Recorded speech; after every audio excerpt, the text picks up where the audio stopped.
அனைவருக்கும் வணக்கம். இன்னைக்கு நம்ம வீடியோல என்ன பார்க்க போறோம் அப்படின்னு கேட்டிங்கன்னா, புது வருஷம் தொடங்கக்கூடிய நிலையில ஒவ்வொரு ராசிக்கான பலன்கள் எப்படி இருக்கு அப்படின்ற விஷயத்த நம்ம பார்த்துட்டு வந்துட்டுருக்கோம்.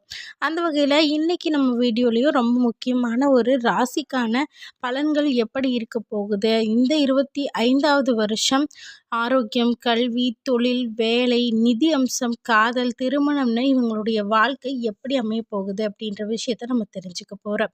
அதுக்கு முன்னாடி உங்களுக்கு உங்க ஜாதக ரீதியாவோ, இல்ல உங்க ராசி நட்சத்திரம் ரீதியாவோ ஏதாவது சந்தேகம், இல்ல நீங்க என்னலாம் செய்யணும் அப்படிங்கிற விஷயத்த தெரிஞ்சுக்கணும் அப்படின்னு நினைச்சீங்கன்னா, நம்ம வீடியோவுடைய டிஸ்கிரிப்ஷன்ல ஜோதிடருடைய நம்பர் கொடுக்கப்பட்டிருக்கு.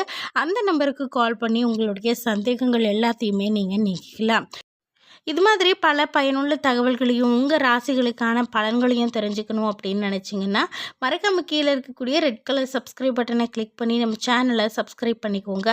அப்படியே நோட்டிஃபிகேஷனுக்கான பெல் பட்டனை கிளிக் பண்ணிட்டீங்கன்னா நம்ம சேனலில் போடக்கூடிய வீடியோக்கள் உங்களை நோட்டிஃபிகேஷனாக வந்து சேரும். வாங்க வீடியோக்குள்ளே போகலாம். ஜோதிட ரீதியாக கிரகங்களுடைய அடிப்படையில் தான் நம்ம ராசிகளுக்கான பலன்கள் இருக்குது அப்படின்னு சொல்லலாம். அந்த வகையில் இன்றைக்கி நம்ம இந்த வீடியோவில் துலாம் ராசிக்கான இந்த 25 அதாவது 2025வது வருஷம் எப்படி அமைய போகுது அப்படின்ற விஷயத்தை தான் நம்ம தெரிஞ்சுக்க போகிறோம். அது மட்டும் இல்லாமல் நீங்கள் செய்ய வேண்டிய சில பரிகாரங்கள் குறித்தும் இந்த வீடியோவில் முழுமையாக சொல்லப்பட்டிருக்கு. அதை தெரிஞ்சுக்கணும் அப்படின்னு நினச்சிங்கன்னா ஸ்கிப் பண்ணாமல் வீடியோவை முழுசாக பாருங்கள். துலாம் ராசிக்காரர்களுக்கு 2025வது வருஷம் ஆரோக்கியம் எப்படி இருக்கும் அப்படின்றத முதல்ல தெரிஞ்சுக்கலாம். ஆரோக்கியத்துடைய கண்ணோட்டத்தில் கலவையான பலன்கள் இருக்கும் அப்படின்னு கணிக்கப்படுது. அது மட்டும் இல்லாமல் முடிவுகள் கடந்த ஆண்டை விட இந்த வருஷம் சிறப்பாகவே அமையும். அதாவது எந்த முடிவு எடுத்தாலும் உங்களுக்கு அது நல்லபடியாகவே அமையும் அப்படின்ற மாதிரி கணிக்கப்பட்டிருக்கு. அதே சமயம் மார்ச் மாதம் வரைக்கும் சனியோடைய பெயர்ச்சி வயிறு வாய் சம்பந்தமான சில பிரச்சனைகளை ஏற்படுத்தலாம். அதுக்கப்புறமா சனியோடைய பெயர்ச்சி நடந்ததுக்கப்புறம் நல்ல பலன்கள் உங்களுக்கு கண்டிப்பாக இருக்கு. குரு மே மாதத்துடைய நடுப்பகுதிக்கு அப்புறமா நல்ல பலன்களை உங்களுக்கு கொடுக்க போறாரு. அது மட்டும் இல்லாமல் இது எல்லாத்துக்கும் மத்தியில் மே மாதம் முதல் ராகுவோடைய பெயர்ச்சியும் உங்கள் ராசியில் நடக்க போகுது. இதனால் வயிறு தொடர்பாக சில பிரச்சனைகள் உங்களுடைய ஆரோக்கியத்தை பாதிக்கலாம். ஆண்டுடைய முதல் பாதியில் ஆரோக்கியத்தில் அதிக அக்கறை எடுத்துக்கொள்வது ரொம்பவே அவசியமான ஒன்றாக இருக்குது. ஆண்டுடைய தொடக்கத்தில் நீங்கள் ஆரோக்கியத்தில் காட்டக்கூடிய அக்கறை முடிவு வரைக்குமே உங்களுக்கு நல்ல பலன்களை கண்டிப்பாக கொடுக்கும். சிறிய முரண்பாடுகள் மட்டுமே இருக்கும். அது மட்டும் இல்லாமல் முன்னெச்சரிக்கை நடவடிக்கைகள் எடுக்கும்போது உங்கள் ஆரோக்கியத்தை நீங்கள் சிறப்பாக மேம்படுத்தலாம். இரண்டாம் பாதி இந்த வருஷம் உங்களுக்கான ஒரு பகுதி அப்படின்னு கூட சொல்லலாங்க.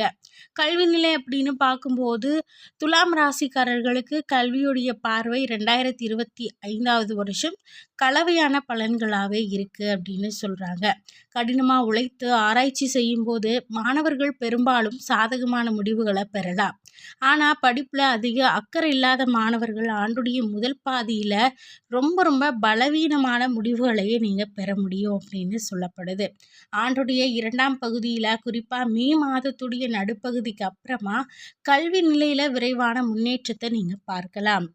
குறிப்பாக இந்த ராசிக்காரங்க பிறந்த இடம் அல்லது தற்போது வசிக்கக்கூடிய இடத்தை விட்டு வெளியேறி படிக்க விரும்பும் மாணவர்கள் வெளிநாடுகளுக்கோ இல்லை வெளியூருக்கோ சென்று படிக்கணும் அப்படின்னு நினைக்கிறீங்கன்னா கண்டிப்பாக அந்த முடிவை நீங்கள் தாராளமாக எடுக்கலாம். வெளிநாட்டில் போய் படிக்கணும் அப்படின்னு நினச்சிங்கன்னா நல்ல பலன்கள் உங்களுக்கு கண்டிப்பாக இருக்குது. மதம் ஆன்மீகம் தொடர்பான கல்வியை தொடரும் மாணவர்களுக்கு மே மாதத்துடைய நடுப்பகுதிக்கு அப்புறமா வரக்கூடிய நேரம் சிறப்பானதாக அமைஞ்சிருக்கு. மே மாதம் முழுக்க 5ஆம் வீட்டில் ராகு இருக்கிறதால ஆரம்ப கல்வி தொடரக்கூடிய மாணவர்களுடைய மனதை உயர்த்தி தொந்தரவு செய்யக்கூடிய நிலையை ஏற்படுத்தலாம். இதில் நீங்கள் தொடர்ந்து முயற்சியோடு இருக்கிறதுனால நல்ல பலன்களை நீங்கள் பெறலாம். இந்த 25வது வருஷம் துலாம் ராசிக்காரர்களுடைய தொழில் வாழ்க்கை அப்படிங்கிறது எப்படி இருக்குது அப்படின்னு பார்க்கும்போது வணிக கண்ணோட்டம் ஒப்பிட்டு பார்க்கும்போது போன வருஷத்தை விட இந்த வருஷம் கொஞ்சம் சிறப்பாகவே இருக்க வாய்ப்பு இருக்குது. வேலை வியாபாரம் ஆரம்ப மாதங்களில் கொஞ்சம் மெதுவாகவே இருக்கும். புதிய திட்டங்கள் வகுக்கிறதுல சிரமம் ஏற்பட வாய்ப்பு இருக்குது. அது மட்டும் இல்லாமல் மார்ச் மாதத்துக்கு அப்புறமா சனிப்பெயர்ச்சி நிகழ இருக்கிறதால உங்கள் சிந்தனைகளும் திட்டமிடுதல் திறனையும் நீங்கள் மேம்படுத்த வேண்டியதாக இருக்கும். வணிகத்தில் சாதகமான தாக்கத்தை ஏற்படுத்த இது உங்களுக்கு உதவியாக இருக்கும். மே மாதத்துடைய நடுப்பகுதிக்கு அப்புறமா குருவுடைய பயிற்சி உங்களுக்கு சாதகமான நிலையை பெற்றுத்தரும். எல்லா காரியங்கள்லையும் வெற்றியும், உங்கள் வணிகம் நல்லா இருக்கும். மூத்தவர்களுடைய நல்ல வழிகாட்டுதலை நீங்கள் பெறுவீங்க. தொழில் பார்வையில் பார்க்கும்போது வணிகம் எந்த அளவுக்கு சிறப்பாக இருக்கோ தொழிலுமே அதை விட சிறப்பாக இருக்குது. கடந்த வருஷத்தை விட இந்த வருஷம் சிறப்பாக இருக்குன்னு கணிச்சிருக்காங்க. வேலை மாற்றணும் அப்படின்னு நினைக்கிறீங்கன்னா கூட மார்ச் மாதத்துக்கு அப்புறமா மாற்றுறது நல்லது. மே மாதத்துடைய நடுப்பகுதிக்கு அப்புறமா மாற்றங்கள் செய்யணும் அப்படின்னு நினைக்கிறீங்கன்னா அதுக்கப்புறமா மாற்றங்கள் இன்னும் சிறந்த முடிவுகளையே உங்களுக்கு பெற்றுத்தருதுன்னு சொல்கிறாங்க. ஆரம்ப மாதங்களில் குறிப்பாக மார்ச் மாதம் வரைக்குமே உங்களுக்கு மந்த நிலையே காணப்படும். நீங்கள் வேலை செய்கிற இடத்துல கூட உங்களுக்கு மந்தமான நிலை தான் காணப்படும். அது மட்டும் இல்லாமல் உங்கள் சக போட்டியாளர்களும் உங்களை துன்புறுத்த முயற்சி செய்வாங்க. மார்ச் மாதத்துக்கு அப்புறமா ஒரு அர்த்தமுள்ள இடத்தை நீங்கள் எல்லா வகையிலையும் பெற வாய்ப்பு இருக்குது. துலாம் ராசி பலன் அப்படின்னு பார்த்தோன்னா 2025 படி மாற்றத்திற்கு மே மாதத்துக்கு அப்புறமா நீங்கள் எல்லா விதமான மாற்றத்தையும் பெறுவீங்க. ஆரம்ப பகுதி சற்று பலவீனமானதாக இருக்கும். ஆனால் இரண்டாம் பகுதி உங்களுக்கு பலனை பெற்றுத்தரக்கூடிய நிலையில் இருக்குது. பதவி உயர்வு, முன்னேற்றகரமான நல்ல பலன்களை நீங்கள் கண்டிப்பாக பெறுவீங்க. இந்த 2025 ஆண்டில் துலாம் ராசிக்காரர்களுடைய நிதிநிலை அப்படின்னு பார்க்கும்போது லாப வீட்டுக்கு அதிபதியான சூரியன் இந்த வருஷம் முழுக்க சில மாதங்களில் கலமையான பலன்களையும், சில மாதங்களில் நல்ல பலன்களையும், சில மாதங்களில் பலவீனமான பலன்களையும் தருவதா தெரியுது.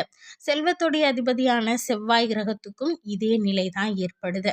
இந்த 2 கிரகங்களுடைய நிலையை வச்சு இந்த ஆண்டு நிதி விஷயங்களில் கலவையான பலன்கள் தான் உங்களுக்கு கிடைக்கும்னு கணிக்கப்பட்டிருக்கு. மே மாதத்துடைய நடுப்பகுதிக்கு அப்புறமா பணத்தின் குறிகாட்டி அப்படின்னு சொல்லக்கூடிய குரு பெயர்ச்சி ரொம்ப நல்ல பலன்களை உங்களுக்கு கொடுக்க போகுது. நிதி ரீதியாக பெரும் பலத்தை இந்த ஒரு பயிற்சி உங்களுக்கு கொடுக்கும். மே மாதத்துடைய நடுப்பகுதிக்கு முன்னாடி குருவுடைய செல்வாக்கு பண வீட்டில் தான் இருக்குது.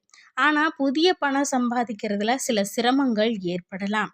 நிதி கண்ணோட்டம் அப்படின்னு பார்க்கும்போது இந்த 25வது வருஷம் உங்களுக்கு கலவையான பலன்கள் தான் இருக்கும்.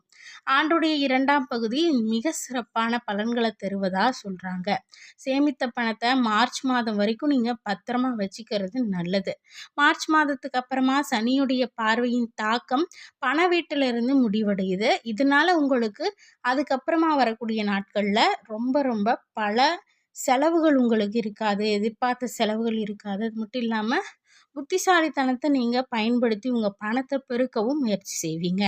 2025வது வருஷத்துடைய காதல் மற்றும் திருமண வாழ்க்கை எப்படி இருக்கும் அப்படின்றதையும் நம்ம தெரிஞ்சுக்கணும். ஏன்னா நம்ம கஷ்டப்பட்டு இந்த வருஷம் பூரா உழைக்கிறது நம்மளுடைய மனைவிக்காகவோ இல்லை நம்ம காதலிக்காகவோ நம்ம குடும்பத்துக்காகவோ அப்படின்னு தான் சொல்கிறோம். அதனால் இந்த காதல் மற்றும் திருமண வாழ்க்கை எப்படி இருக்குது அப்படின்ற விஷயத்த தெரிஞ்சுக்கலாம். இதுலேயுமே உங்களுக்கு தொடக்கத்தில் சில தடுமாற்றங்கள் ஏற்பட வாய்ப்பு இருக்குது. 5ஆம் வீட்டில் சனி பகவான் மந்த கிரகமாக இருக்கிறதால காதல் உறவில் மந்தமான உணர்வு ஏற்பட வாய்ப்பு இருக்குது. ஒருத்தருக்கு ஒருத்தர் குறை கண்டுபிடிக்கிறதுல ரொம்ப அதிகமாக வேலை செய்வீங்க. மார்ச் மாதத்துக்கு அப்புறமா 5ஆம் வீட்டிலிருந்து சனியுடைய தாக்கம் விலகுது. இதனால் உங்களுக்கு நல்ல பலன் கிடைக்குமா அப்படின்னு கேட்டிங்கன்னா மே மாதத்துக்கு அப்புறமா ராகு 5ஆம் வீட்டில் நுழைகிறாரு. இதனால் தவறான புரிதல் ஏற்பட வாய்ப்பு இருக்குது. நடுப்பகுதிக்கு அதாவது மே மாதத்துடைய நடுப்பகுதியில் குரு பகவானுடைய செல்வாக்கு இருக்கிறதால சில பிரச்சனைகளை நீங்கள் சமாளிக்கக்கூடிய நிலையில் இருப்பீங்க. திருமணம் அதாவது உங்கள் மனைவியிடையே உங்களுக்கும் உங்கள் மனைவிக்கும் இடையில் சில பிரச்சனைகள் ஏற்பட வாய்ப்பு இருக்குது. ஈகோ பிரச்சனைகளாலேயே சண்டைகள் வர நிறையவே வாய்ப்பு இருக்குது. இதனால் விட்டு கொடுத்து போகிறது மூலியமாக நீங்கள் நல்ல ஒரு மந்த நிலை இல்லாமல் நல்ல ஒரு நிலையை ஏற்படுத்த வாய்ப்புகள் அதிகம் இருக்குது. என்னதான் 2025வது வருஷத்துடைய பிற்பகுதி உங்களுக்கு நல்லாவே இருந்தாலும் முதல் 3 மாதம் உங்களுக்கு கொஞ்சம் சரியில்லாமல் இருக்குது அப்படின்னு உங்களுக்கு தெரியும். இதனால் நீங்கள் செய்ய வேண்டிய சில பரிகாரங்கள் என்ன அப்படின்றத நம்ம தெரிஞ்சுக்கிறது நல்லது. முக்கியமாக நீங்கள் வழிபட வேண்டிய கடவுள் யாரு அப்படின்னு பார்த்தீங்கன்னா பார்வதி தேவியை வழிபடுறது நல்லது. இந்த 25வது வருஷம் கலவையான பலன்கள் மட்டுமே நீங்கள் எதிர்பார்க்க முடியும். பார்வதி தேவியை வழிபட்டு எல்லா விதமான பிரச்சனைகளில் இருந்தும் உங்களுக்கு நல்ல விதமான பலன்களை பெறலாம். ஒவ்வொரு மாதமும் 3வது வியாழக்கிழமை அன்னைக்கு கோவிலில் போய் நெய் உருளைக்கிழங்கு கொடுத்து ஏதாவது தானம் செய்கிறது மூலியமாகவும் நல்ல பலன்களை நீங்கள் பெறலாம். இந்த வீடியோ உங்களுக்கு பிடிச்சிருந்ததுன்னா லைக் பண்ணி மறக்காமல் உங்களுடைய துலாம் ராசி நண்பர்களுக்கு இந்த வீடியோவை ஷேர் பண்ணுங்கள். இது மாதிரி பல சுவாரஸ்யமான தகவல்களையும் நீங்கள் தெரிஞ்சுக்கணும் அப்படின்னு நினச்சிங்கன்னா, கீழே இருக்க ரெட் கலர் சப்ஸ்கிரைப் பட்டனை கிளிக் பண்ணி நம்ம சேனலை மறக்காமல் சப்ஸ்கிரைப் பண்ணிக்கோங்க. அப்படியே கூட இருக்க பெல் ஐக்கானை கிளிக் பண்ணிட்டீங்கன்னா, இது மாதிரி பல வீடியோக்கள் உங்களை நோட்டிஃபிகேஷனாக வந்து சேரும். நன்றி.